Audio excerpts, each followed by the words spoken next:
Nicholas Barasch, you're on the Actors with Issues stage. Thank you so much for being here. Welcome. Thanks for having me, Juan. Yeah. So you've been in this business since you were a kid, basically much earlier than lots of folks get to work professionally. So you made your debut. How old were you when you did West Side Story? I was 10 years old, 10. That's way insane. back. Yeah. Yeah. And thinking between back then and now, was there ever a moment that maybe had a doubt on your mind, or was it always like full speed ahead? This is what I want to Oh my gosh, yes. Can you imagine if I was like, nope, I never doubted myself. Um, no, of course. I mean, I think, when I was a kid, it's all just so wonderful and magical. It's like being a child in general. Like childhood is so kind of just like there's no worries, there's no cares in the world. And as I got older, I think I developed more of a passion for acting and performing and singing and but with that came more insecurity and just more self-consciousness. And, you get to middle school and all of a sudden, there's hormones and you're, worrying about what other people think of you more and stuff. So like just a normal kid as an actor growing up, I had similar growing pains. Um, but yeah, no, I mean, I'm still doing it. So do. there was something that kept me going. Yeah.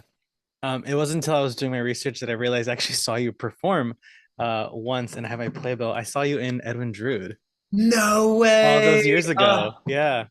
That's the best because it was such a it was a short run, but we Yeah. developed kind of a cult following and people would come Yeah. back and back and that was such a fun show. I'm so glad you saw it. Yeah. Yeah. I mean, you got to work with such an incredible cast. I mean, of Ridiculous. veterans and then of future Tony winners, because at that point, Stephanie, Andy Caro, I don't remember if Jesse Mhm. had her Tony yet, but No. yeah, Yeah, I know, incredible right? cast. Do you have Crazy. any particular fond memories working on that show?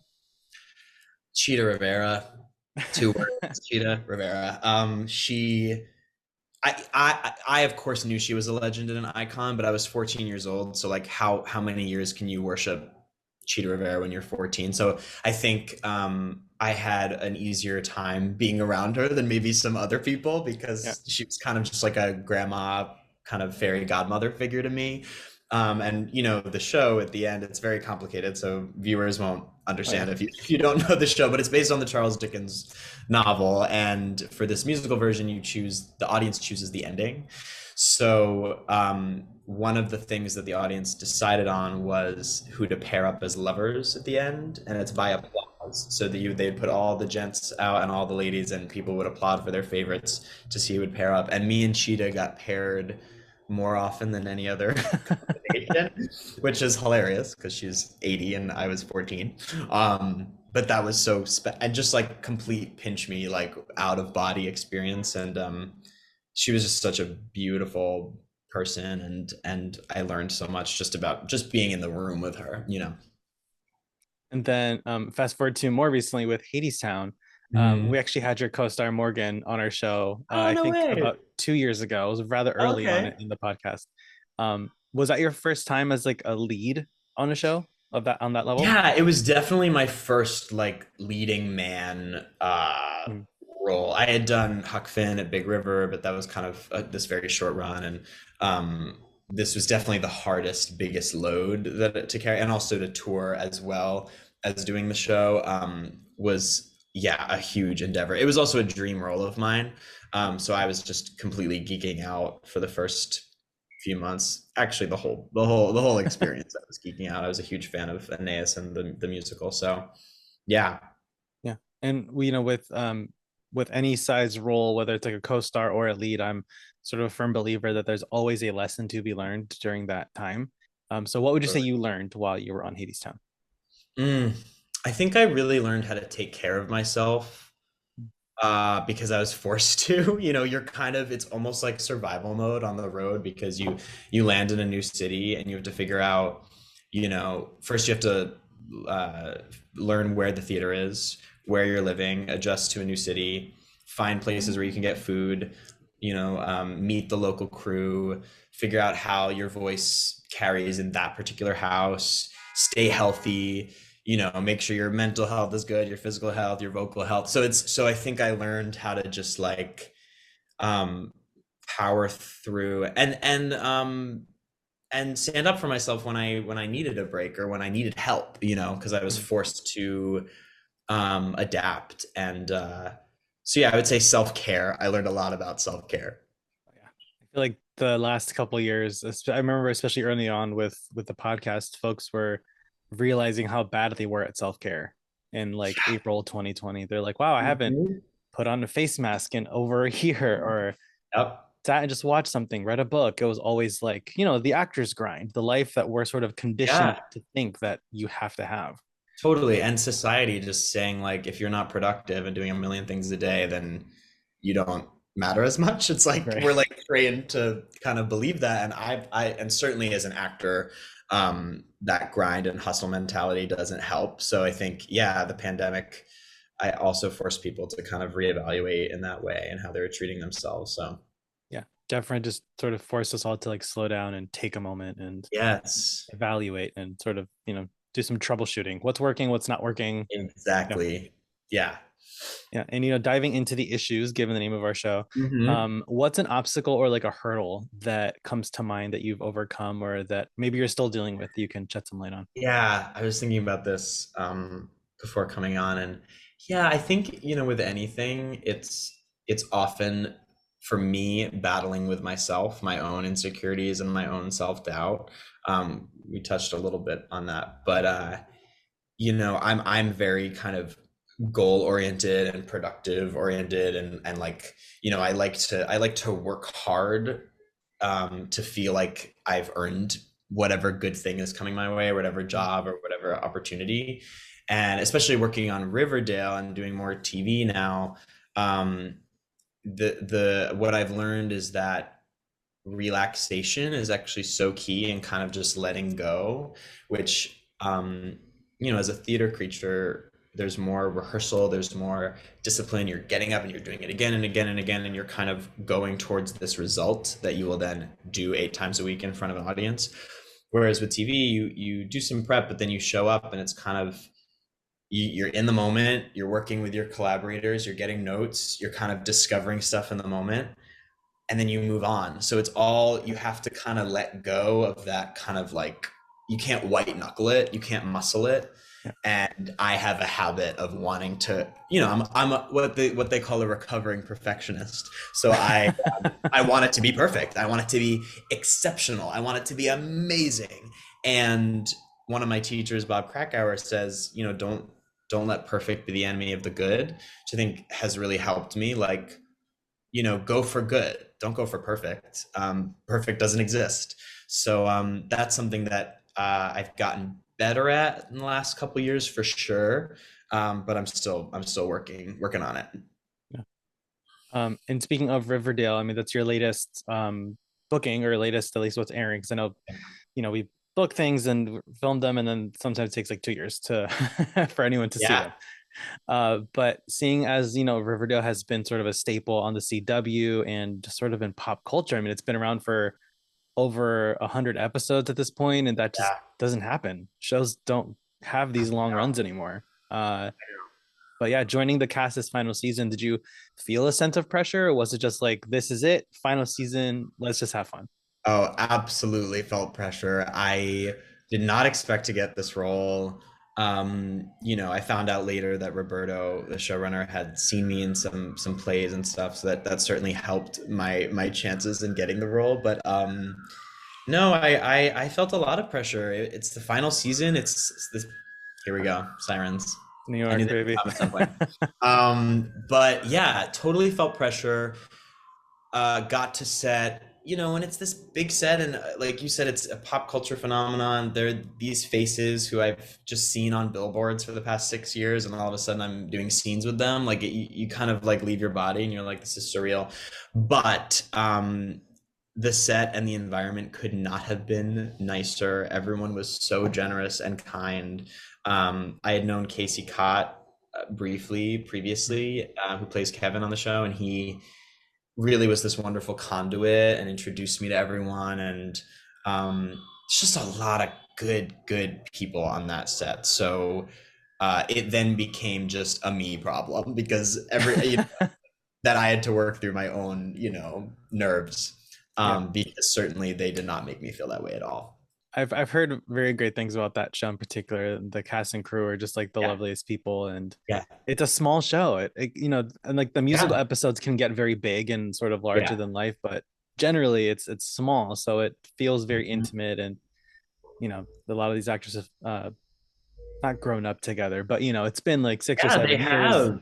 Yeah, Totally. And I think being the final season, I can really feel that all of them just want to be together and hang out and make those final memories on the show when they're all together for the last time. So I feel especially privileged that I get to be like a fly on the wall Mhm. and see them kind of wrap up this final chapter and be in the room. It's such a gift.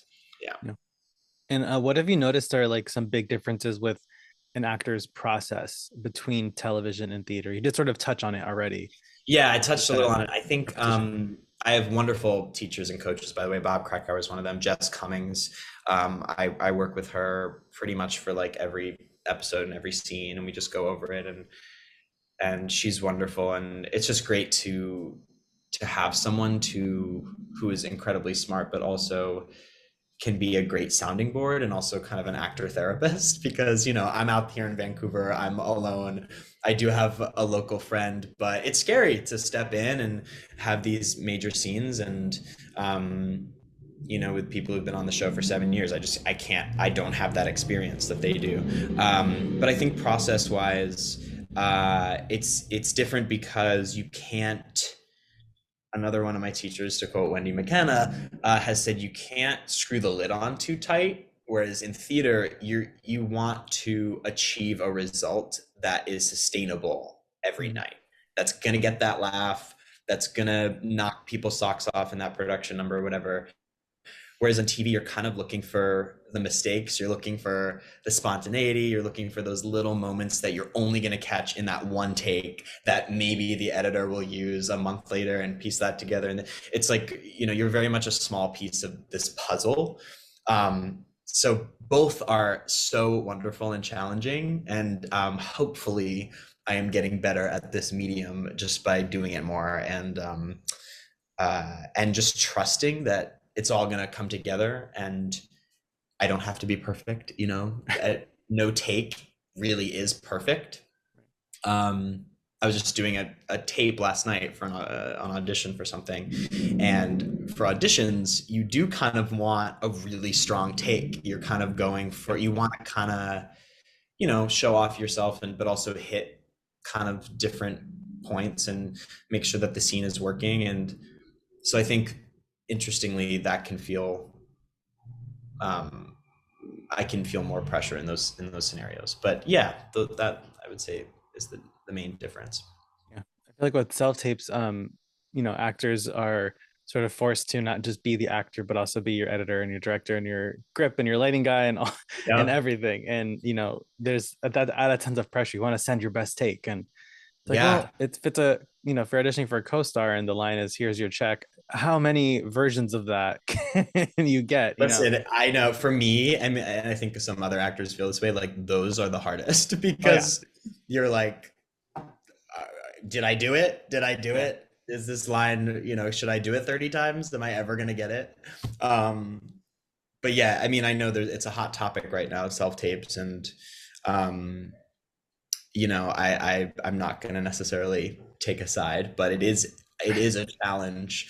I'm trying to lately. I've been embracing it more though, because I Mhm. can be at home and I can do another take, and I don't have someone being like, "All right, thank you so much." Yeah. So it's definitely an argument for both.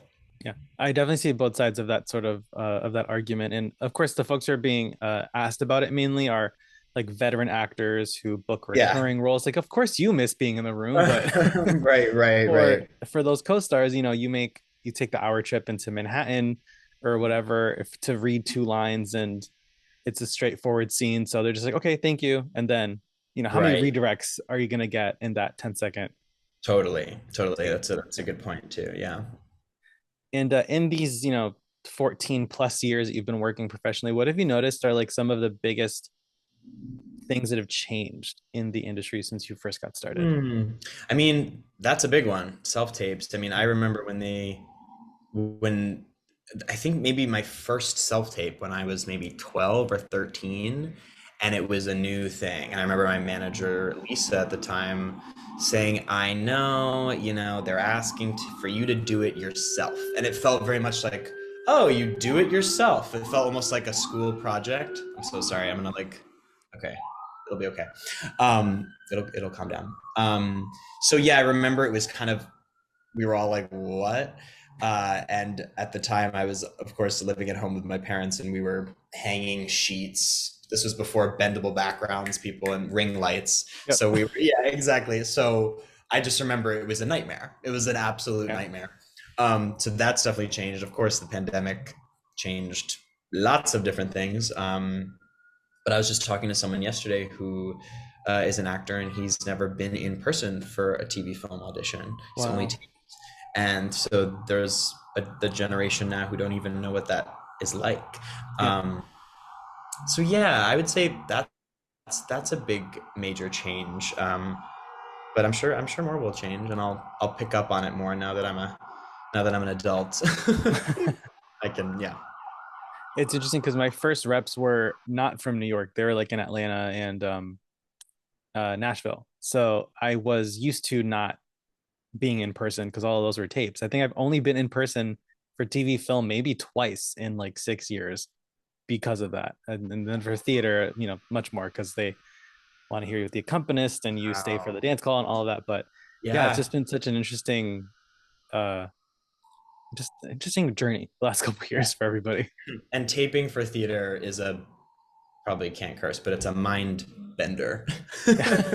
You can curse all you want, You're but yes, like, I get what you mean. Yeah, is this a movie? Is this a play? What's going on? The right. camera's right here, but I'll be on stage. Those don't make a lot of sense for me. Yeah. But yeah. And so, from a lot of our listeners, we get lots of requests to talk about sort of like agents and managers, and because lots of young actors are very eager to get started early. They don't necessarily want to wait to get their BFA or whatever. They want to start young. So, for any young actor who maybe feels a little stuck in getting the ball rolling in their career, what advice do you have for them? Honestly, it's surrounding yourself with great teachers, mentors, friends who won't knock you down but build you up. And it's hard to find sometimes. It's a very competitive industry, and you want friends who are also actors because that's great. But you also have to find your uniqueness and your individuality. And so that's always a push and pull, because of course you want to take class, and of course you want to be in an environment like others who are doing the same thing as you. But you also, I would encourage those folks to take time for yourself, to rediscover the passion and why you want to do it, to pick up that play that you're meaning to read, take yourself on a date to see that animated film, whatever it is that can. Julia Cameron's The Artist Way is a book I read over the pandemic, and I highly Mhm. recommend it. I don't know if you've done it, Juan, Yeah. but you probably, Oh yeah. yeah. Lots of journaling. And so, it's stuff like that. It's like there's the technique and the training and the getting yourself out there and the hustle, but that's what I've discovered is that's a smaller piece than I thought it was compared to the soul piece, and bringing yourself. It's like, it's so cliche. People are like, be yourself, believe in yourself. But it's actually the best advice, and something I didn't take to heart for a long time. I was just trying to get people to like me, trying to book the job, trying to know my lines and sing my songs better than anyone. And that's an unhealthy pattern Yeah. to get into. Yeah. Always going into it with that sort of one-upsmanship and competitiveness is Yeah, so and I mean, exhausting. do the prep and like Yeah. do the hustle. I'm not saying don't, but yeah, but like find your heart and your soul in the mix there. Yeah. Awesome. Well, Nicholas, thank you so much for taking the time to chat with us today. Thanks so much, Juan. It's a Yeah. pleasure. Yeah. If anyone wants to give you a follow on social media or anywhere, where can they find you? At Nick_Barasch on Instagram. I'm no longer on Twitter, but I am on the gram. On So the gram. Yeah. I'll see you There's there. a mess. But yes. Yeah, I was like, what's a 2023 resolution? Maybe I'll Yeah. leave it for now. Yeah.